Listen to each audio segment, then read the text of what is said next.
Hi అండి అందరికీ. ఈ వీడియో వచ్చేసి రియాన్ష్ బర్త్డే రోజు తీసిన వీడియో అండి. అప్లోడ్ చేయడానికి కొంచెం టైం పట్టింది. రియాన్ష్ బర్త్డే రోజు పెనగంచిపూలు మాకు దగ్గరలో ఉన్న శ్రీ లక్ష్మీ తిరుపతమ్మ అమ్మవారి టెంపుల్కి వెళ్ళామండి. టెంపుల్కి వెళ్ళి బయటకు వచ్చిన దారిలో ఆవులు ఉంటాయండి, గోశాల లాగా. ఆ గోశాలలో రాగులు, సజ్జలు, జొన్నలు అని ఒక 5-6 టైప్స్ ఆఫ్ గింజల్ని కలిపి నానబెట్టి ఉంచుతారండి, పిండులు. ఆ పిండుల్ని ఆవుకి పెట్టడానికి అమ్ముతూ ఉన్నారనమాట. మొత్తము ఆ గిన్నె వచ్చేసి 100 రూపీస్ అండి. మేము ఒకటి తీసుకొని రియాన్ష్తో పెట్టించామన్నమాట ఆ ఆవుకి.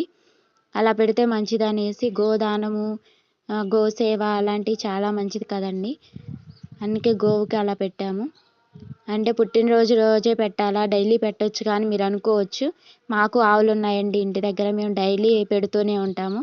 కాకపోతే అక్కడ గుడి దగ్గర వాళ్ళు కట్టేసి ఉంచుతారు కాబట్టి మేము అక్కడ పెట్టామన్నమాట.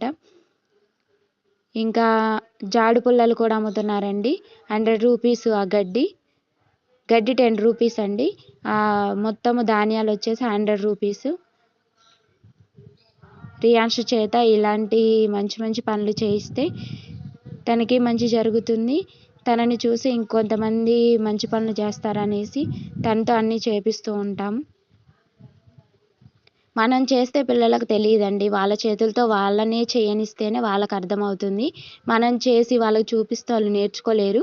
వాళ్ళ చేత వాళ్ళనే చేయించాలి. ఫస్ట్ ఆవు కింద నుండి రమ్మంటే తను రాలేదండి, భయపడి.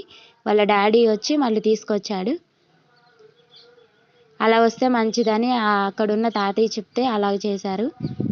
ఇంకా తర్వాత గోమూత్రం చల్లారండి. గోమూత్రం నెత్తిన చల్లుకుంటే చాలా మంచిది, తాగినా కూడా మంచిదేనండి. ఇంకా తాతయ్యకి ఎంతో కొంత మనీ ఇచ్చేసి బయటకు వచ్చేసాం. రియాన్ష్ అయితే చాలా ఎంజాయ్ చేశాడండి. రియాన్ష్కి ఆవులంటే చాలా ఇష్టం అండి, అందుకే ఆ ఆవును చూసి కూడా భయపడట్లేదు. ఆవుతో చక్కగా ఫోటోలు దిగుతున్నాడు, పట్టుకుంటున్నాడు, మేత వేస్తున్నాడు.